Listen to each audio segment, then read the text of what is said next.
When most people look at propaganda coming from a certain country, it's very easy to write it off as very stupid and one-sided and very easy to see through, but the thing is that a lot of the times that is not really the case. Take Russian propaganda for example. Not only are a lot of people appalled by it, but it seems like most people actually just make fun of it. And not only people in the West do this, but also people in Russia as well. But one thing you need to realize is that Russian propaganda is way better than you think it is. First of all, it is of course very effective on the territory of Russia when we talk about Russian news, etc. So that makes sense, but Russian propaganda doesn't stop there, right? We also have Russian propaganda that's aimed at Western viewers. Take RT, known as Russia Today, for example. A lot of people tend to write RT off and saying that Russia doesn't really have a good way of propagating their ideas within the American or Western European populace, because for the longest time, Russia Today has been holding and also using center-right and right-wing talking points in their coverage. So they were very pro-Trump, they were pretty critical of the Black Lives Matter movement in the US, for example, and obviously they're pro-Russian.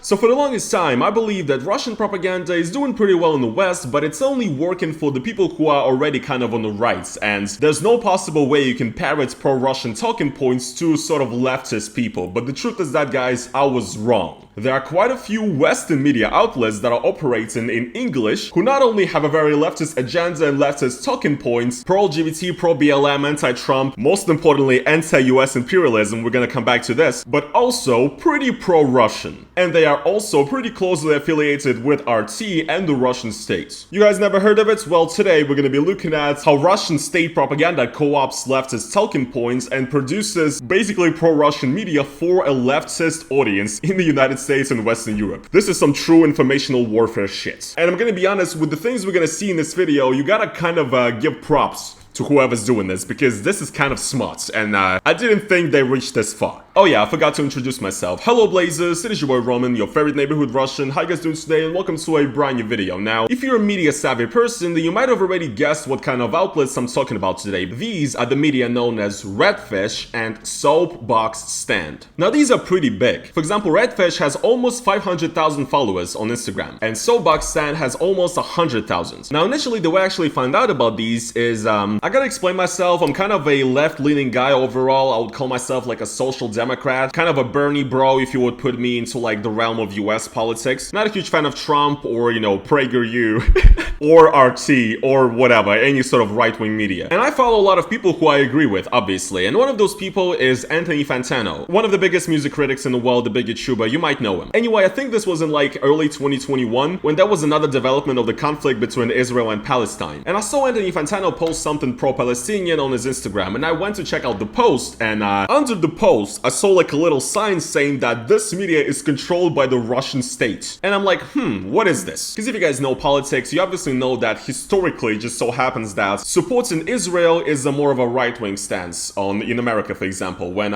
supporting Palestine is more of a left-wing stance. And that post was super clearly pro-Palestine, and it was posted by some accounts under which Instagram put like a special note saying that this account is owned by the Russian state. And I was like, what is this? It's sort of left-leaning video posted by an account related to the Russian state? And that account was Soapbox Stand. And this is how I initially found out about this, and my mind was blown. Because like I already said, I thought Russian propaganda only sort of exists in the right-wing bubble. Because Russia itself is pretty conservative, and a lot of the talking points you see on Russian news, for example, are pretty right-wing, and I would say in line with the Republican Party in the US. And then I went on the account and I was amazed. Now there's a funny turn with this account that happened recently, but I'm just gonna go to like, you know, a couple of months back before the recent events and see what this account is all about. So as you can see right here, this is a clearly very leftist Instagram account. You know, here we see something about ICE.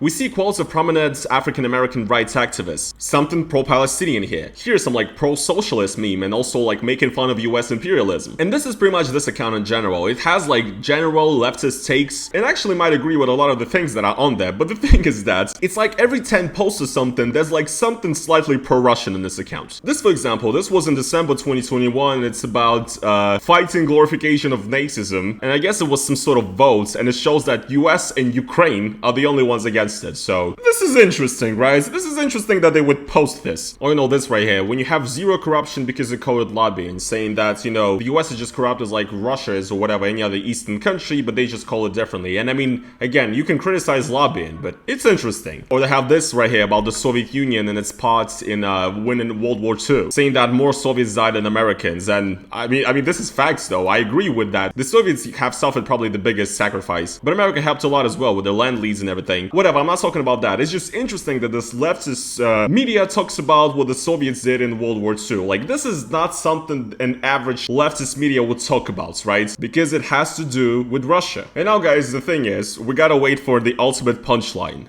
which is what happens to this media outlets once the special military operation in Ukraine started. So on February 25th, they posted this. Fuck, three-letter word that starts with the word W. I'm not gonna say it, but yeah. And here's what they said, by the way. Like many, we underestimated the threat of a Russian attack given the countless lies told by the West to push for.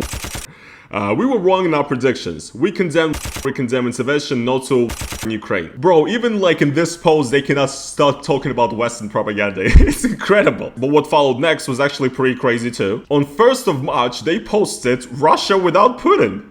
What is happening? Well, guys, I found the answer. You see that logo there at the bottom says Mavic? Mavic is actually a social media company that owns Soulbox stands, and it is affiliated with Ruptly, which is part of RT, Russia Today. I mean, it's on Wikipedia. It says that it's been labeled a Russian state-backed entity by Facebook, Twitter, and YouTube due to its connections to German-based Mavic Media GmbH, which was majority owned by RT, Russia Today. And here's the punchline, you guys. On February 28th, 2022, CEO Anissa Nawai, I hope I'm pronouncing that right, terminated Mavic's service agreement with RT following the, again, I can't say this, special military operation in Ukraine. So, bro, these motherfuckers were straight up posting like Russian propaganda disguised as leftist media for years. And only now were like, okay, this is going too far now. We've been calling Ukrainians Nazis prior to this, but now we see what our actions led us to. I mean, this is just poetic, because the thing is that I wanted to make a video on this like outlet before, but now that this happened and they actually like quit and basically said fuck Russia.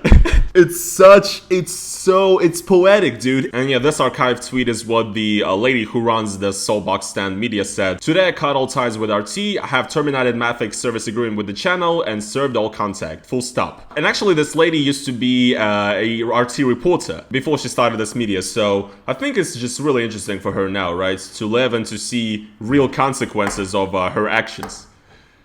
Oh boy. Anyway, now let's talk about Redfish. So Redfish is also owned by Ruptly, which is part of RT. And I think their Twitter bio is hilarious. Redfish. And then there you have the Twitter, like, official, sign that says Russia state-affiliated media. And then the bio says, not Russia state-controlled media. Editorially independent with the oppressed. Anyway, Redfish is more popular than Soulbox Stand. And I've been, looking around on their Instagram trying to see what they're posting right now. And the majority of it is basically has to do with, again, criticizing American imperialism, which again is a rightful thing to do. And this is something that, well, Western leftists do this all the time, literally. I mean, if you go on any Western socialist streamer he's gonna be talking about like the US meddling with socialist revolutions and stuff in South American countries, etc. People talk about this. So yeah, as you can see, the majority of the stuff here is about Palestine, something about Gagarin here, cool. Soviet memorial desecrated in Germany. Yeah, I mean, this is a good one. This is a good one right here. This is perfect. And this was posted on 5th of April, by the way. So yeah, you can see like, they post in protests, like anti-Ukrainian protests. But I was actually interested in seeing what they would post when the special military operation just started. So here it is. They're talking about oil prices. This was the first thing they posted, by the way. And about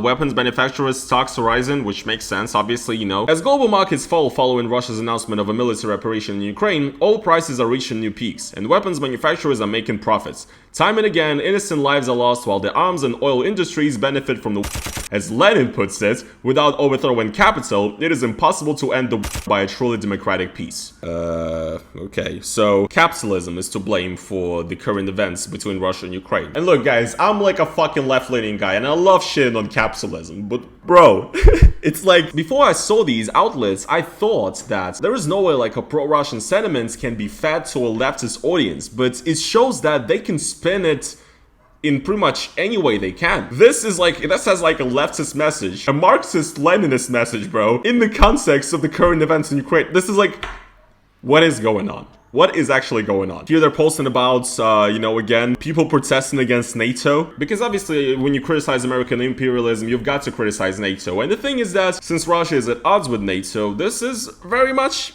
it kind of fits, So yeah, when I first saw these outlets, I was amazed because I was like, okay, well, the people who are doing this, they're actually way smarter than I thought. Because, okay, admittedly, to be honest, right, RT, Russia Today, is doing a pretty good job in promoting Russian talking points for Westerners. Because that's their aim, right? That's their job, and I guess they're doing it well. Because, dudes, I'm getting a lot of comments on this channel from people who are basically using RT talking points. And I know they got it from RT. When I see, like, some 50-year-old boomer from Kentucky, whatever, saying, Russia is a great nation and a bastion of conservative hope or whatever, I know he got that opinion from RT. I've been aware of this for a long time. You can watch my video Stop Idolizing Russia if you want to see what I was talking about. That was like 2 years ago and it pretty much holds true to this day. So again, I thought they're doing good by convincing, right-wing people sort of, or censors people. But again, I never thought that there's going to be any way when they're going to co-opt leftist talking points to promote Russian messages. But they've done that. And I think this actually ties in pretty well into Soviet talking points that's been used for a pretty long time. There's a certain argument and a certain phrase which has been used by Soviet propaganda to sort of fight back at the American claims of human rights violations in the Soviet Union. And this is the phrase known as, and I'm sorry for saying this, and you are lynching Negroes. Essentially, it's like a basic name for a type of like counter-propaganda, I guess, where Soviet Russia would say that, yes, the US is saying that we have, human rights violations, we don't have freedom of speech, but at least we don't hang people because they're black, at least we're not racist.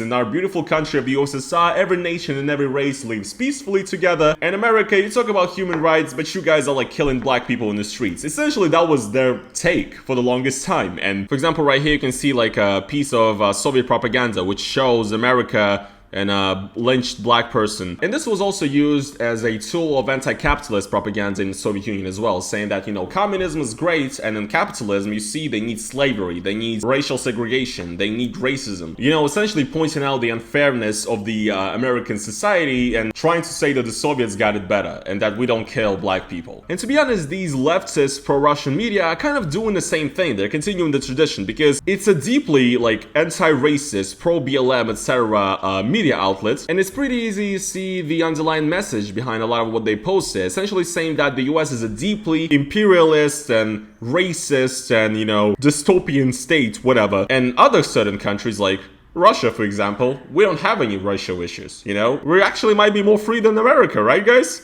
So you know what I'm talking about, and it's wild. Whoever, fucking came up with this on the RT team, let's fucking push our talking points with a leftist message, I mean, honestly, good job. I had no idea they would even think of this, but they've been doing it for years. I guess I'm done. So yeah, I mean, the point of this video is basically I'm just trying to say that Russian state propaganda is smarter than you think. Not only is it bigger than you think, but it also can influence your opinions in different ways that you might not even suspect. So yeah, all I want to say is just, make sure to always check your info and don't let propaganda from any side influence you, and try to be rational, even if it's fucking impossible in the current state of the world. But yeah. Anyways, guys, yeah, this is gonna be pretty much it for today's video, though. I hope you guys did enjoy it. If you guys did, then please make sure to once again slap the like button in it. As well, guys, if you want to support me and this channel additionally, then go over to the description. I've got the codes of my crypto wallets down there. If you're a crypto genius, you can donate to me on those crypto wallets. That was a voice crack right there. It will help me out a lot. And yeah, guys, this is gonna be pretty much it for today's video, and I will see you guys in the next one.